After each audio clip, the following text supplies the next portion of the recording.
The lead stage during an implementation process is where strategy becomes action and plans begin to take real form. Last week, we have explored the plan stage in the implementation process. This week, we're going to focus on the lead stage. At this point, leadership plays a key role not only in guiding the execution, but also in unifying teams under a shared vision. It's during this stage that the momentum set during the planning phase must be maintained and often accelerated. We need to keep in mind that success relies heavily on how effectively leaders communicate goals, empower decision makers, and build trust among stakeholders. The lead stage isn't just about steering the ship, it's about keeping the entire crew aligned, motivated, and responsible to changes along the journey. A strong leader during implementation does more than delegate tasks. They create an environment of accountability and transparency.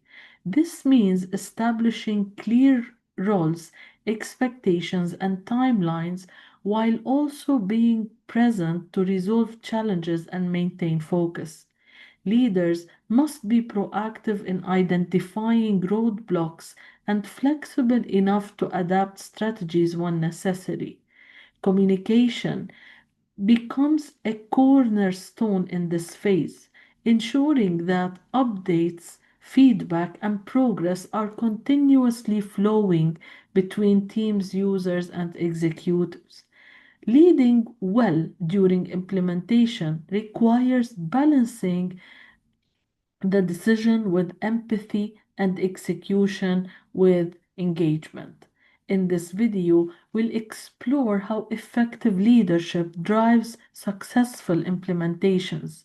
You will learn how to lead with clarity, build alignment across teams, and foster resilience through the inevitable ups and downs of change. Whether you are overseeing a process transformation or organizational shift, this stage is where your leadership has the most visible and lasting impact.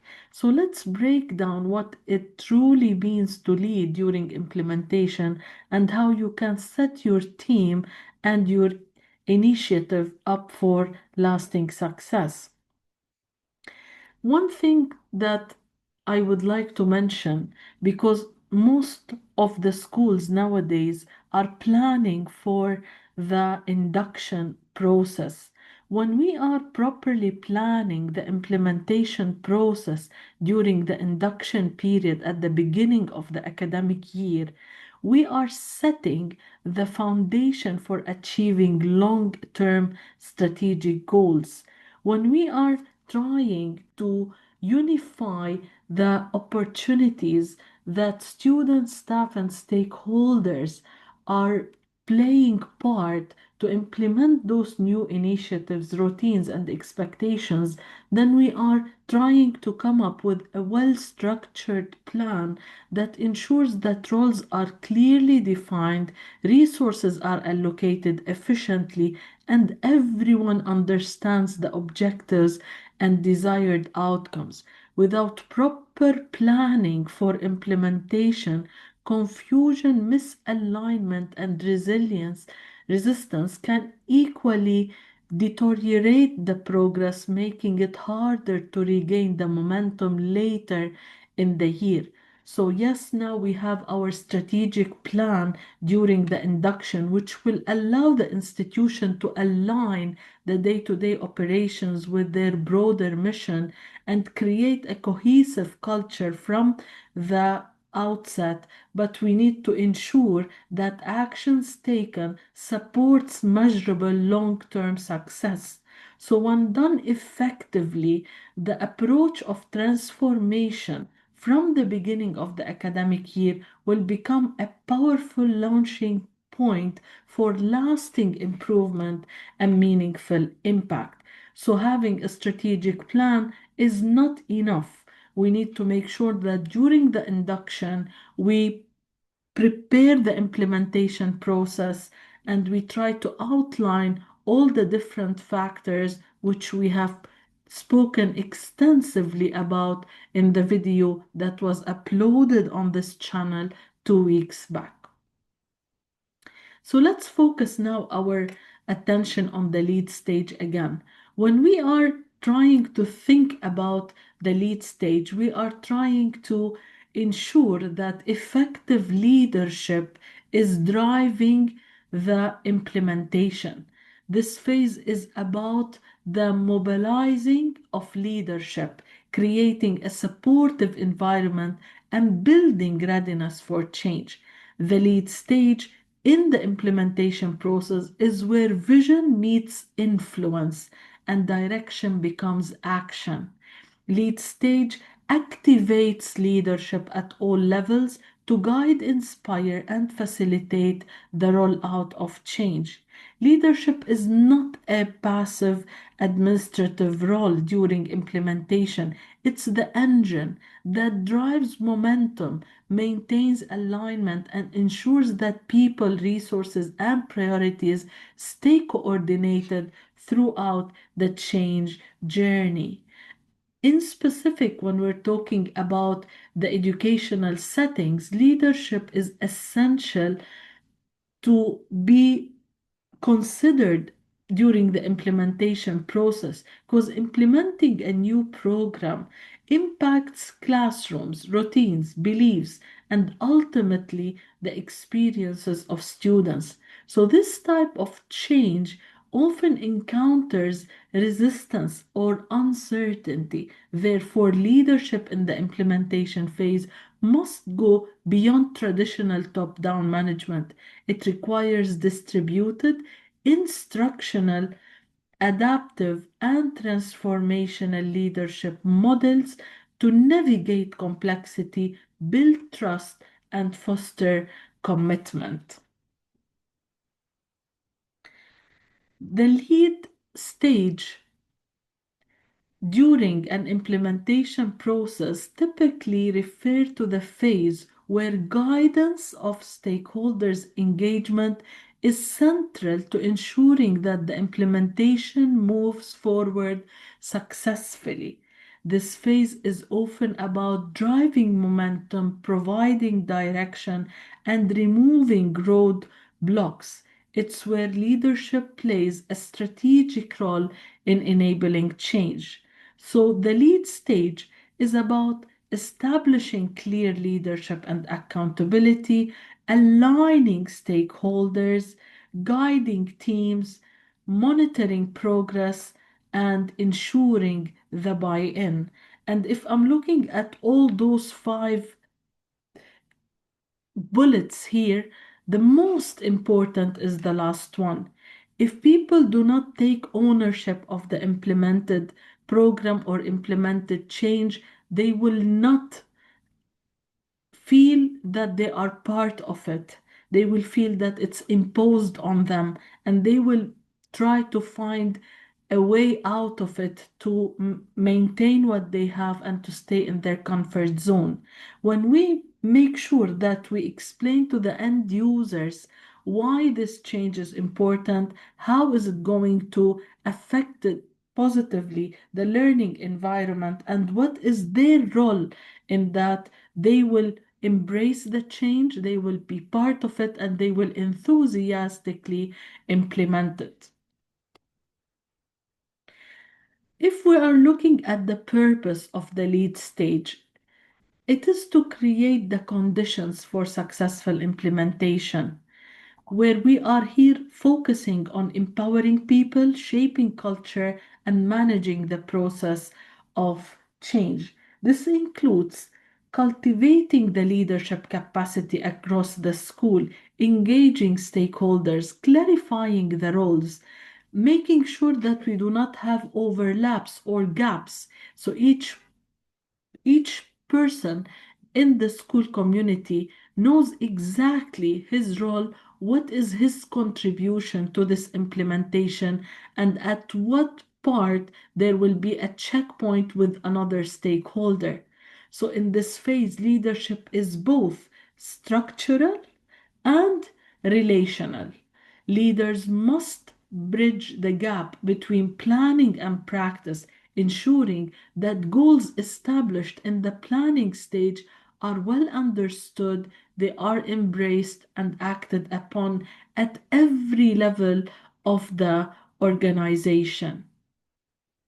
When we are trying to build a leadership structure, the first step will be to establish a clear leadership structure to guide the implementation. This typically involves forming an implementation leadership team or steering committee that is composed of the key individuals from various roles and external partners to oversee the rollout of the initiative, coordinating communication, monitoring progress, and troubleshooting challenges. Any steering committee should have a representative sample of the school community and and people who are representing the different layers who are involved in the implementation, starting from the school leaders, the department heads, teacher leads, coaches, and possibly it could be administrators who are involved in the decision making process at some point during the implementation. So, a strong implementation leadership team reflects diverse perspectives and represent the different layers of the organization. So, for example, in a school implementing a new instructional model, the team might include classroom teachers from multiple grade levels, a curriculum coordinator, maybe a professional development specialist, and an administration. So the collective expertise ensures that decision making is grounded in both strategic thinking and fourth line realities. Assigning clear roles and responsibilities within the team is essential. Again, we need to make sure that we have clear answers for three key questions. The first one, who is responsible for the communication? The second one, who leads data monitoring? The third question, who supports professional development? Clarity prevents overlap and confusion and fosters accountability during the implementation process. Moving to talk about developing the leadership capacity. Leadership during implementation is not restricted to those with formal authority. True implementation success depends on distributed leadership, the idea that leadership is exercised by many, not just the few at the top. So, teachers, support staff, student leaders, and parents can all contribute to change if they are empowered to lead in their spheres of influence. So, developing leadership capacity involves providing professional learning opportunities from the team leaders and other stakeholders.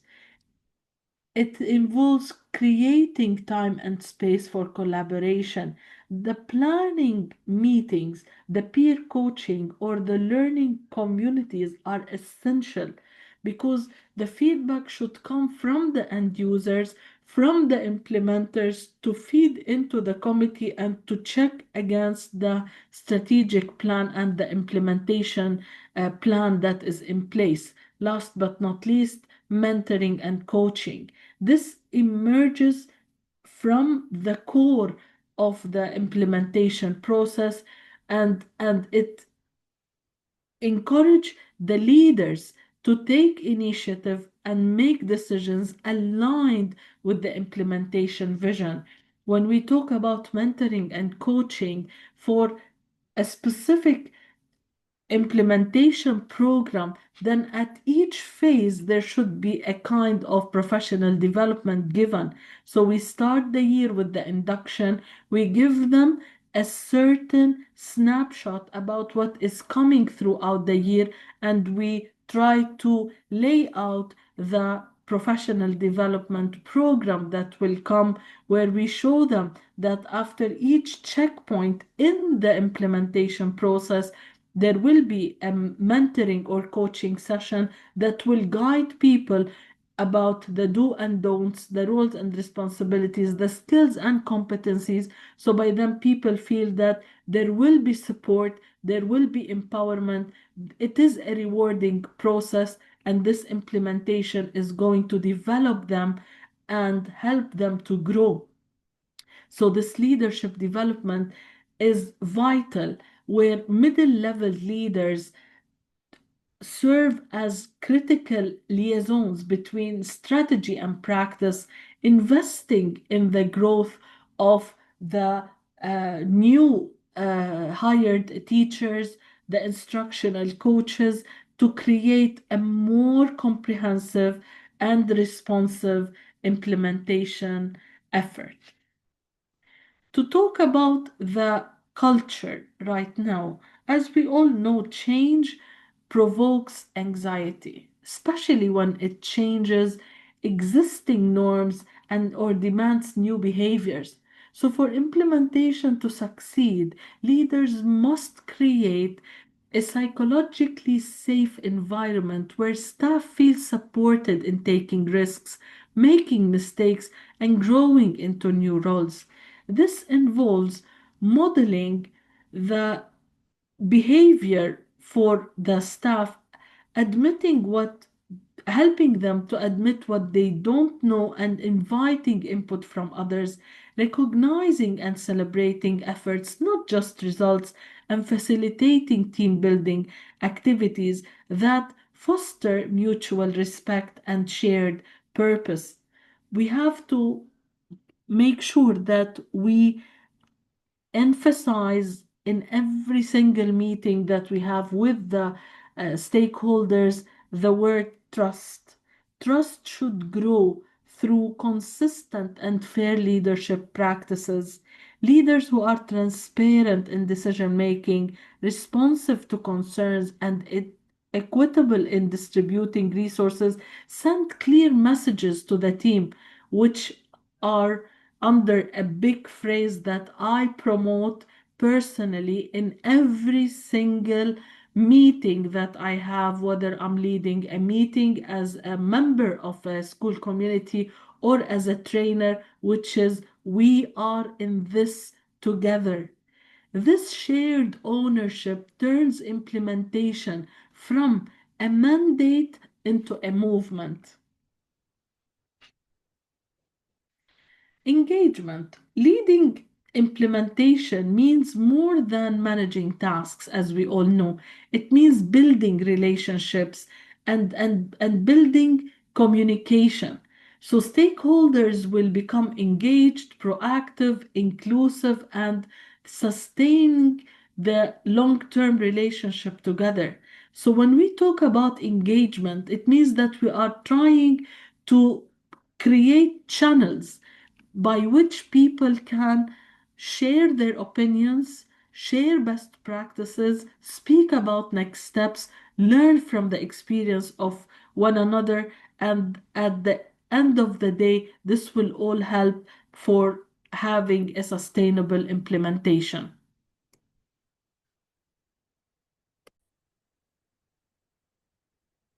So, this includes engaging families, taking their insights that can improve the implementation and increase support for the initiatives that have has to do with the home tasks and activities, listening to student voices. We all know that students, they have experience from the ground when we are offering a new curriculum. So this first-hand efforts and impact can bring back a valuable feedback for the leadership team to take into consideration. Last but not least, which is partnering with external stakeholders and seeking the opinion of the community organizations, because whatever initiative is being taken at the school level, then it's not in isolation from the wider community, because students graduate from schools, they go to universities. We welcome at the school level students coming from nurseries. So this is a cycle.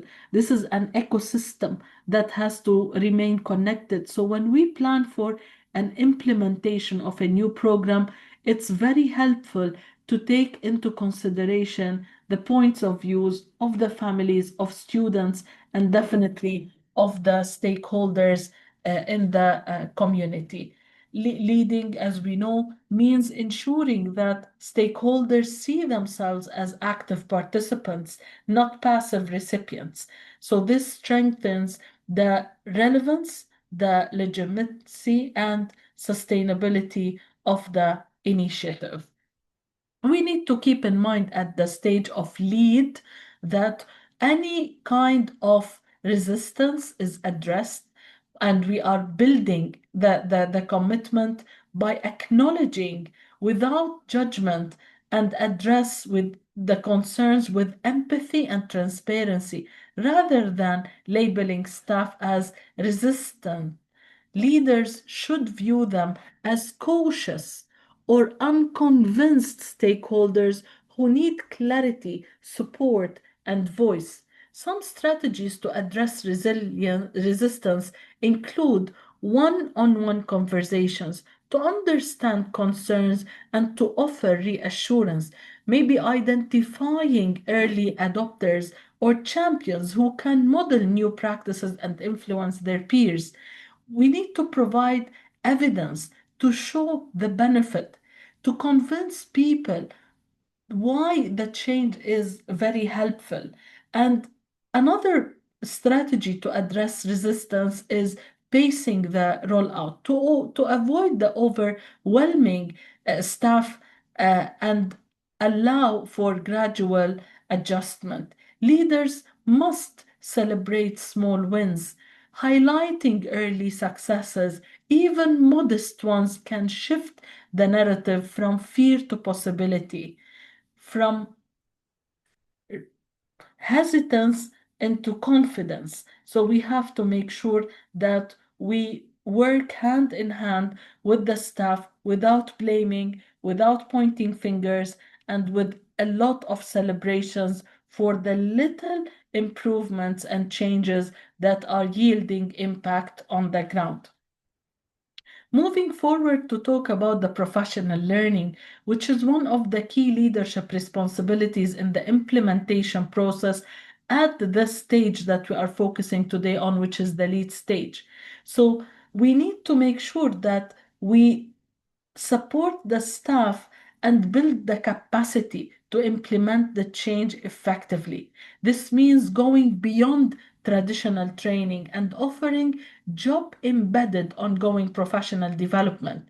So, effective professional learning during the lead phase include workshops aligned with the implementation goals, coaching cycles, as we spoke about it before, time for reflection, which is very important, where people try to reflect on their experience, talk about the specific difficulties and obstacles that is hindering them from achieving success, and giving feedback for the leaders or the implementation team who are keen on looking at all the other phases that we spoke about in the video 2 weeks back, which are the plan, lead, explore, prepare, deliver, and sustain.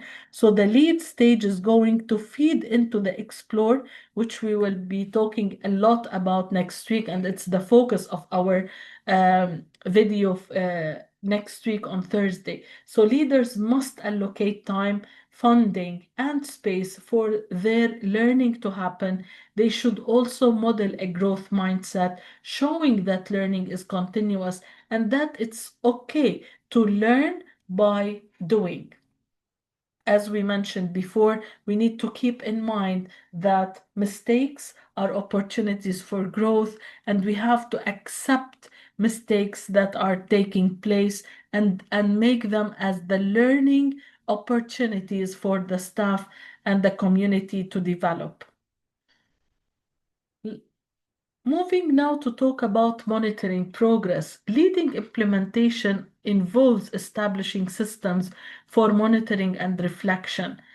Leaders should work with their teams to develop progress indicators, to hold regular check ins or review meetings, use feedback loops, and adjust strategies based on what is or isn't working. Monitoring is a collaborative and transparent process. It's not about catching mistakes, but identifying where support is needed and where plans need to be refined. When we put a certain plan in place, we need to accept the fact that adjustments might take place without compromising the goal that we are putting in our strategic plan. We might adjust our implementation process, maybe allowing more time, maybe involving more people if this is needed, maybe getting some resources, but we should not say that this is the implementation process and there's nothing that can change it. So we have to accept some adjustments to make sure that we remain realistic about our capabilities. Last thing that we will be highlighting on before we conclude this video is sustaining the momentum. Most of the schools, they start the academic year with high spirit, a lot of motivation, and then momentum is lost at some point during the year with all the different tasks and obligations. So the implementation is not a sprint but a marathon. One of the most important leadership functions during the lead phase is to maintain energy and focus over time. This means celebrating milestones and successes, keeping the vision visible, reminding the staff of the why behind the work, managing the workload and stress by ensuring reasonable pacing and reducing competing initiatives, and last but not least, which is the continuity to invest in people through the professional growth, through recognition and relationship build. Leaders sustain momentum by balancing urgency with patience, accountability with compassion, and structure with flexibility. So we need to keep in mind that change is not linear, and our role is to support the community through the twists and turns of implementation. As you've seen during this video, the lead stage is where vision meets execution.